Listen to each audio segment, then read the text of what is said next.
A whole whiskey tasting. Welcome to the source. nice. The source.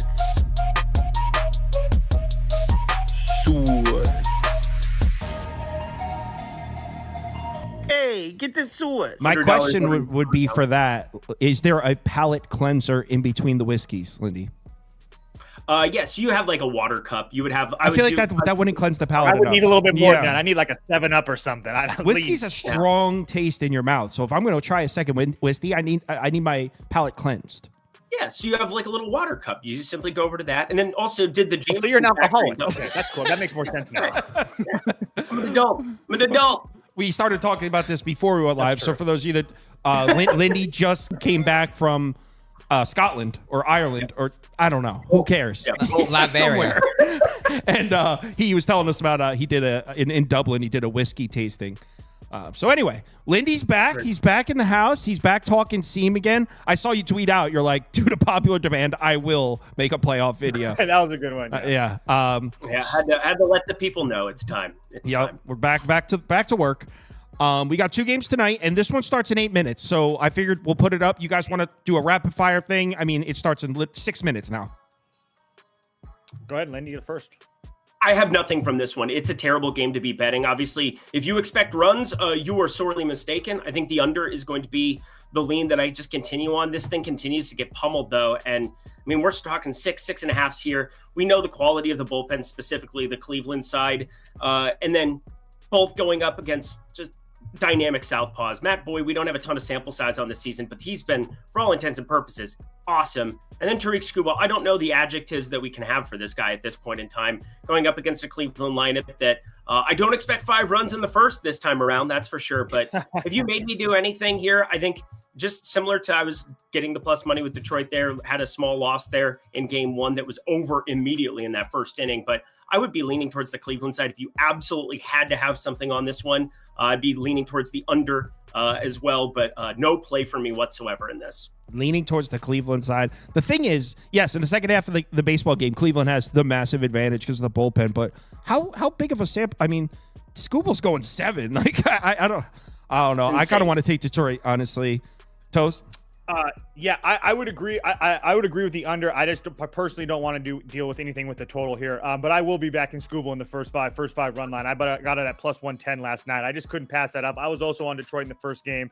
But Skubal, his last 2 starts in Cleveland, I trust him in Cleveland, 13 innings, only 2 runs. And Matthew Boyd, his last 3 starts at home, Minnesota, Pittsburgh, Texas. I don't really worry about any of those offenses.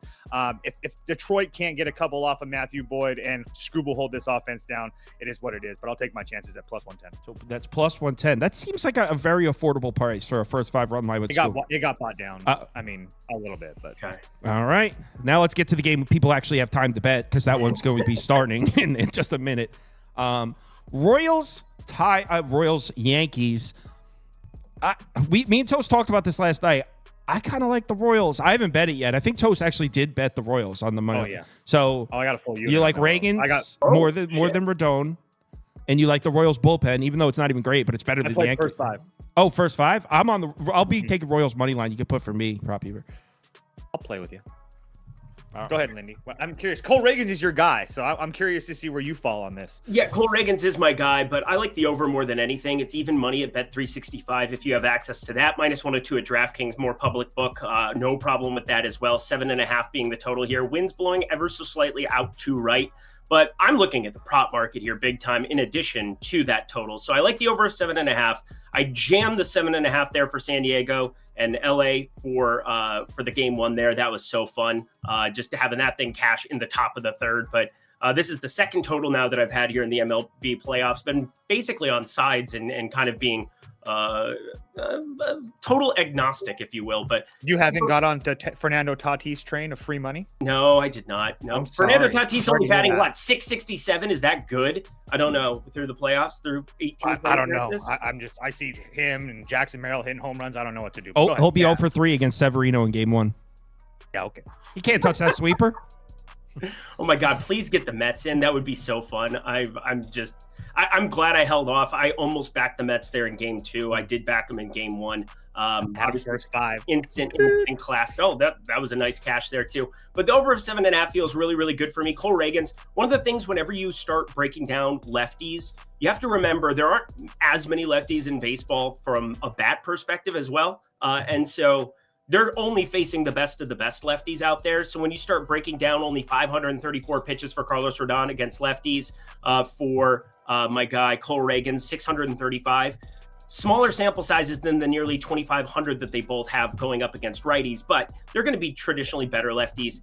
And I think some of the better lefties have been pretty darn good against Cole Reagans. Only a 20% K rate up against them here. 11.5-degree launch angle, wind blowing out to right. Who's a pretty good pull hitter who doesn't ever strike out and isn't going to be in a strike? Oh yeah, Juan Soto is plus 430 to hit a home run in this baseball game, which makes no sense. You blindly back Juan Soto better than plus 400 in ballparks like Yankee Stadium against anybody. It's just absurd that you're getting this kind of value on it. I don't care about hot. I don't care about cold. I don't care about yes. I don't care about no. I know that they had the whole week off until a game 1. Now you have a day in between. It's just kind of weird scheduling, but you're going to get a lot of righties coming out of the Kansas City pen because I don't think this lineup looks as good against lefties top to bottom here. Look at this lineup that they rolled out today. It's just absolutely asinine. John Birdie is playing first base, batting 9th here. Speaking of John Birdie, if you want to have the most ridiculous bet of all time from a prop department, him to go snag you a base is got to be some big, big money here. I think you could parlay that in attachment with a walk, put it in a parlay attachment with a hit.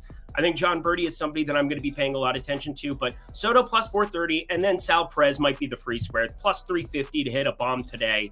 19-degree launch angle going up against a Carlos Rodon, right around 19, 20-degree launch angle for him as well. Square peg, square hole. It is a perfect time to fire him up, plus 350. Like it better than plus 400. And plus, I'm not a big BVP guy, but many people today have reminded me, Eric, have you looked at the BVP? He owns Carlos Rodon. I'm like, yeah, Sal Perez is really good at baseball. So based on what you said, would you co-sign? It sounded like you were talking about the Yankees scoring runs a lot. I haven't placed this bet. Would you co-sign me taking a Royals team total over 3.5 instead of the Royals money line? Let me take this here. It's at plus 105, the team total over 3.5. Yeah, I think that's a much better play. They're not winning this baseball game 3-2 today. I know I'm a big Cole Reagans guy. You can put that on mine. I like the 3.5 a lot better. I'm going to add that. 3.5 plus 105. Where'd you get it at? I just pulled up your website here. So it looks like DraftKings have plus 105. I just pulled up OddsShopper. I like that so much more than taking Kansas City outright. I think Kansas City, again, plus 129. Is that the number that I see on the screen you guys have there right now? Yeah. All right, I had that. What did you say, Kyle? Well, we make the graphics on DraftKings for that Kansas City team total. Yeah, plus 130 kind of across the board for the money lines there. I like the team total one more because obviously there are more extra outs. That's why it's a 25-cent difference. There's, games you lose 5-4 and you're cashing that. So I like that team total over 3.5. 3.5 plus 105. I'm going to do that. I'm going to actually bet that one. So I'm in. All right, let's move on to... real quick question. Me and Andy were just having a discussion in the office, and I want to see your guys' opinion here. True or false? Zach Wheeler pitches game 4 on 4 days rest after throwing 100. Absolutely not. No shot. No chance. Ranger Suarez will start. So even if the Phillies lose game 3, Ranger Suarez will start. Here's 100%. The thing. No question. This is the thing. You always have the option of putting him in the game at any point. You can play this by year. And that's what's so crazy to me with some of these managers or like what they do. The classic example for me, I'm just like a baseball traditionalist. I love baseball. I love sports. Roger Clemens, Randy Johnson.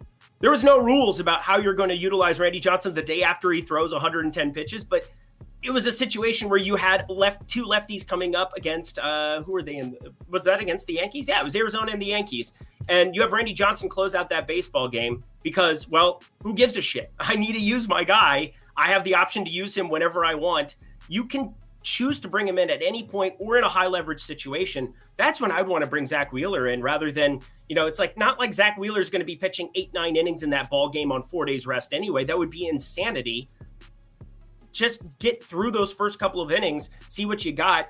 I know that then you can bring the example, well, what about Yu Darvish game 7, Dodger Stadium against Houston? Well, that was a completely different situation where Clayton Kershaw said, I got a little something in the tank, but he wasn't going to start the game, put them behind, and then put yourself in a pretty terrible situation. But that's just kind of how it worked out for Yu Darvish in that spot on a regular rest.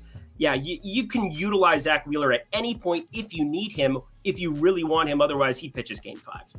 We've also seen Zach Wheeler pitch out of the bullpen in the last couple of postseasons as well, so that's not anything new. The only way that I think that you see Zach Wheeler is if like they're in they lose that next game and they're in an absolute desperate situation. But even then, like I find it hard to believe, especially with the way that both of these teams would be playing. I mean, it's kind of been coin flips at the end of these games, so I think that you want to have Wheeler on the mound at home in game 5 if you get there, and if you don't get there, it is what it is. Yep, agreed. Well, if they put Ranger Suarez on the mound, they ain't getting there. I personally think we can get into this later, but yeah, I think that Nola pitches well. I heard you talking. I think Nola pitches well tomorrow, and Mets win game 4, and then we get Philly in game 5. But we'll see.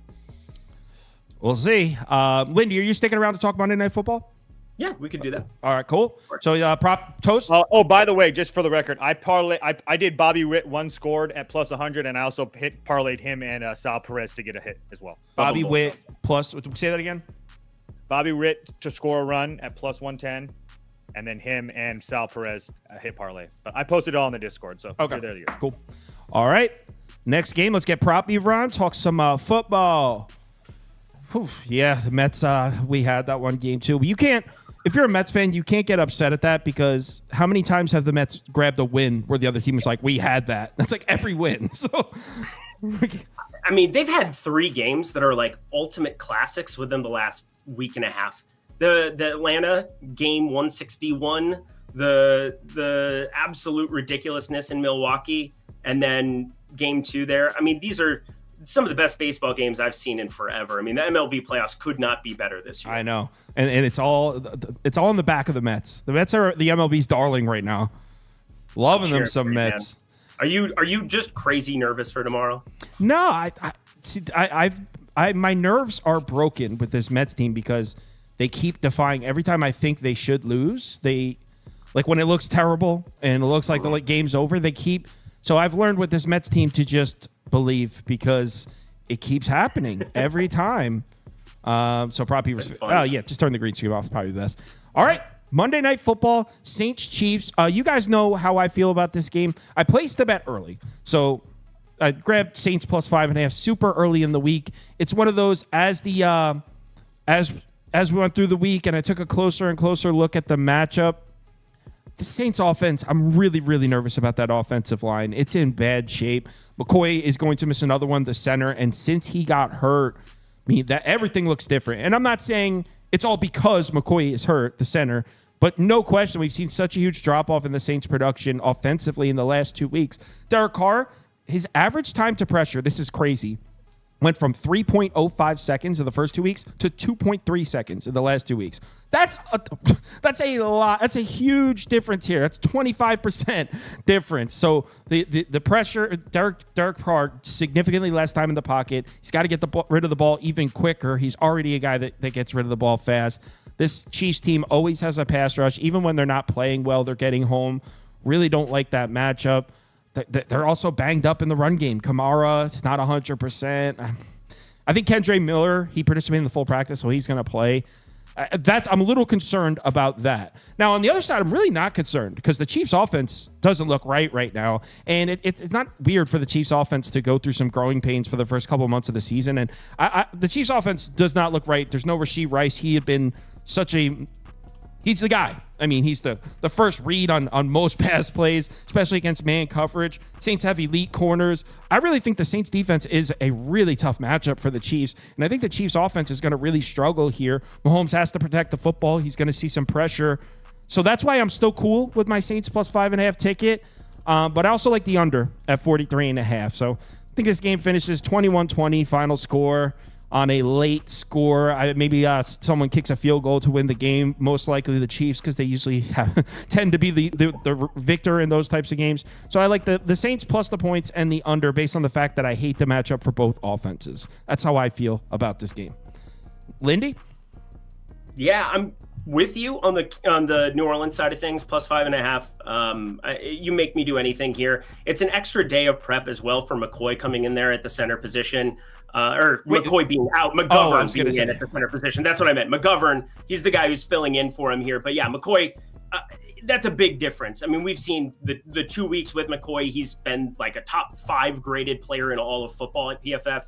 And then since then, nothing, absolute nothingness that they've had, as you brought up, all the pressures going his direction. I think this is also going to be an interesting thing from a Kansas City perspective, because you've got to put the ball in Patrick Mahomes' hands here more. Already on this season, nearly a 60% pass play rate, 40% run play rate. We're seeing just like the inverse of what we saw at times, but that's what happens when you have no Pacheco, when Carson Steele can't pass pro, when you have some of these issues with Kansas City on the offensive end. I don't think we see the same type of volume for Kelsey here as well. I was looking at some unders for him, haven't pulled the trigger, but I will say the tight end on the other side of things, I know that Kubiak is not utilizing him as much here, but no Taysom Hill out there. Juwan Johnson, I got this at 19.5, sitting around 20.5, 22.5 in some spots. I like the over of his receptions here, and I like the over of yardage for him. Juwan Johnson, 19.5 receiving yards, minus 120 where I got it at. I feel pretty confident that him, Foster Moreau, are really good touchdown bets too, plus 450, plus 500 range for both of them. You got to utilize it a little bit. You got to give Carr some help here. And if you're going to have issues in pass protection, the best friend, I know that tight end's been a down position across football. And, obviously teams have started to figure out how to get away from just having exclusively safeties and linebackers taking these guys out on the field. But I think Juwan Johnson gets a couple of looks his direction. I'm biased as an Oregon Duck, but very much think that he is kind of built for this type of a game. I think it's going to be ugly. I think it's going to be low scoring as well, leaning towards those unders. But Juwan Johnson, one guy I think ends up on the field a lot more today. Okay, Juwan Johnson over 19.5 receiving yards, leaning towards the Saints side as well. Prop Beaver? Yeah, I got 2 bets in this one. First one's going to be the under in this game. Yeah, I mean, this Chiefs offense, Jesus, this green screen is... Yeah, just turn it off. It's bothering me quite a bit. If I'm being quite frankful with you guys, it's bothering me. No, keep fighting through it. Keep fighting through it. I'm not gonna video capture device. 1 second. I'm not trying to crash out here, but it's bothering me quite a bit. Let me just turn that shit off. Let me just get this there thing off. There we go. There we go. Looks better. Folks. Yeah, so I like the under here. I mean, through 2 weeks of football, I myself was ready to declare Clint Kubiak the savior of the Saints organization. I mean, 45.5 points per game, 7.2 yards per play. Woo-wee. I mean, 45.2% DVOA. What about weeks 3 and 4? Just 18 points per game. The yards per play fell to 4.9, and the DVOA negative 14.3%. And honestly, it's not even like they've had a notable step up in defensive competition either. Philly, 26th in DVOA, 28th in EPA per play. Atlanta, 18th in DVOA, 22nd in EPA per play. As you mentioned, I mean, the loss of Pro Bowl center Eric McCoy is massive here. And not only is he gone here, you got Shane Lemieux, the backup center. He's out for this game. Ruiz is out for this game. Lucas Patrick, who's their left guard, I don't think he's going in this game. He tweaked his groin. He missed the last 2 practices. I don't think he's going to be going in this game.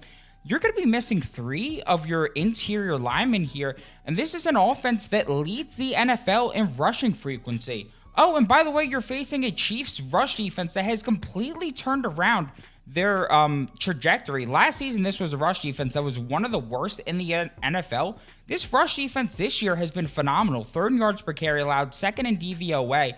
If you're just looking at the Chiefs rush defense thus far, sure, they got churned on by Lamar Jackson, 122 yards allowed, 7.6 yards per carry. Look at the 87 other attempts they've allowed this season. Just 3.15 yards per carry allowed on those 87 other attempts. So that's horrible right there. And with Derek Carr struggling right now with the increased pressure he's seeing in the Chiefs pass rush, we know the strength of that defense. I'm just really not seeing it for them. I know the talent that Trent McDuffie has. I think that he could keep Chris Olave in check there. And then on the other side, I mean, Rashee Rice was the entire Chiefs offense before that injury. He accounted for 44% of the team's yards weeks 1 through 3, 41% of the team's first 3 targets. He combined for the same amount of first downs as all other wide receivers and tight ends through the first 3 weeks at 15. So, I mean, he was the entire Chiefs offense here. And I just don't really like the matchup here. The only guy who could beat man coverage on this team is Travis Kelce. I know you don't really, I know you mentioned you don't really like his over in this game, Lindy. I like his over quite a bit. I think Travis Kelce is the key to unlocking the Chiefs' offense in this one. I know you're honing in on it if you're the Saints defense, but guess what? If you're the Saints defense, you had to hone in on Dallas Goedert 2 weeks ago when Devonta Smith went down. That man had 10 receptions for 170 yards in that game. And in fact, if you look at top-end tight ends versus Saints going back to last season, Dallas Goedert, 10 receptions, 170 yards. Sam Laporta, 9 receptions, 140 yards and a touchdown. TJ Hawkinson, 11 receptions, 134 yards and a touchdown. This team cannot guard tight ends with their aging linebacking core. So, yeah, I think that Travis Kelce's in a great spot to bounce back here. We saw his first read target percentage increase from 68.3% the first 3 weeks to 91% last week. I think he follows it up here with another great performance. Well, yeah, well, it does make sense when you think about it because the Saints do have those elite corners, right, with the Debo and Lattimore. It's realistic. Lattimore was out last week, right? Or yeah, was but it he's 2 weeks ago? well, he was questionable. He's back. He's not even on the injury report, so he's good. But those two corners on the Chiefs receivers without Rice, you would think Kelce has to be a bigger part of the offense, or Noah Gray. They like that kid Gray too. Yeah, here's my thing. They paid him. They paid Noah Gray actually. So that just happened, I think, before week 1. You got a pretty decent sized contract. I feel like without who is it? Hill on the field, I've sat there and been like, I don't know. I feel like I can't take these Kelce overs. The defense has to just hone in and stop him. And I sit there and I watch and I'm like, this dude's wide fucking open. How is he wide open? And I feel like it's going to be the same thing tonight if I don't bet him. Gotta bet him. I love the spot. He should have a 50% target share in this goddamn game. Receiver, I just don't think Worthy could beat the man coverage of the Saints. I wonder what Noah Gray touchdown scorer odds are. I just pulled it up. I just get nervous. I think for me, this is kind of the deal. Kelce last week got to go up against the most banged up Charger squad. They're the most banged up team in football right now. And everybody's pointing at 9 targets after Rashee Rice got out of that game early. Mm-hmm. Yeah, as you said, 50% target share should be live. Maybe they go more 12. Maybe there's an opportunity to just do that and get Juju off the field potentially, or Watson off the field, playing a little bit more base. But like, I'm a little bit nervous that New Orleans, with the extra day of prep, with some key pieces, Lattimore getting back into the mix here. Had been dinged up 2 weeks ago. Obviously, I was in Scotland living my life, so not paying attention as much. But I'm very much nervous that Travis Kelce, when you can basically just say, all right, we got to keep Xavier Worthy away from going deep on his 2-3 targets he's going to get, and we got to keep Kelce in front of us. Yeah, maybe we look more at receptions. I think over 5.5 receptions would be something I'm more comfortable with if you're going to go to an over. But God, you got to think you just keep Kelce in front of you this entire game, right? That's what I would think for the past 2 years, and I continue to see Travis Kelce produce at a pretty high level. Right. It's pretty insane, dude. But now he's got a hot girlfriend. He's not trying as hard. The hot girlfriend's going to be in attendance tonight after the shit stain of production. The fact that you he's put. know that pisses me off, probably. Listen, it popped up on the feed today. It popped up on the Burners feed. Fix your feed, then. No, Jesus. I wasn't looking for it, dickhead. Listen. Notifications. Hey, probably while you guys were talking, Noah Gray touchdown plus 600 on FanDuel. Come on. There's a lot of long shot touchdowns I like. This is going to be very much like the Tolbert type situation. Yesterday I was on, I was so mad. You took Tolbert last night? No, I didn't end up taking it. I almost laddered him too. I was about to and just didn't end up doing it. Had like a small play on 34.5 receiving yards, and God, he blew that out of the water. But I did take some longer touchdown shots yesterday. I'm going to take some longer touchdown shots today. Again, Juwan Jennings. Why do I keep saying Juwan Jennings? Juwan frickin' Johnson. There we go. Okay. Plus like, 500. That's kind of nifty to me, if you ask me. I think plus that's 500, you said? Yeah, plus 500. Yeah. Okay. And then Noah Gray plus 600. I love both of those. I think that those are pretty nice plays. Don't put your same unit allocation. You can scale it down. It's not a big deal. And put 3 or 4 of them together. Juju Smith-Schuster, I'm probably going to bet his anytime touchdown too, because I'm a sick person. He's going to get the slot. I can't imagine that Juju Smith-Schuster you want on the field as much as what they've had so far, but I mean, you continue to just see man down. They bring him back from the dead, and here you go, 40 plus snaps incoming.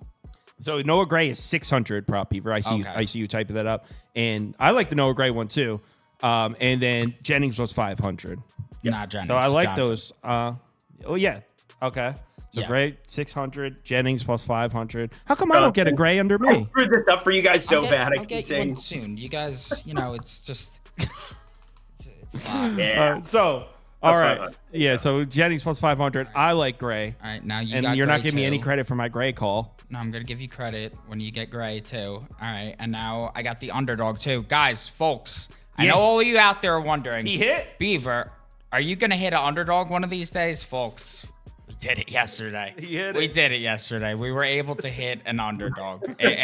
As amazing as it sounds, we were able to do it. So now let's try and run it back today. We got a 2-piece.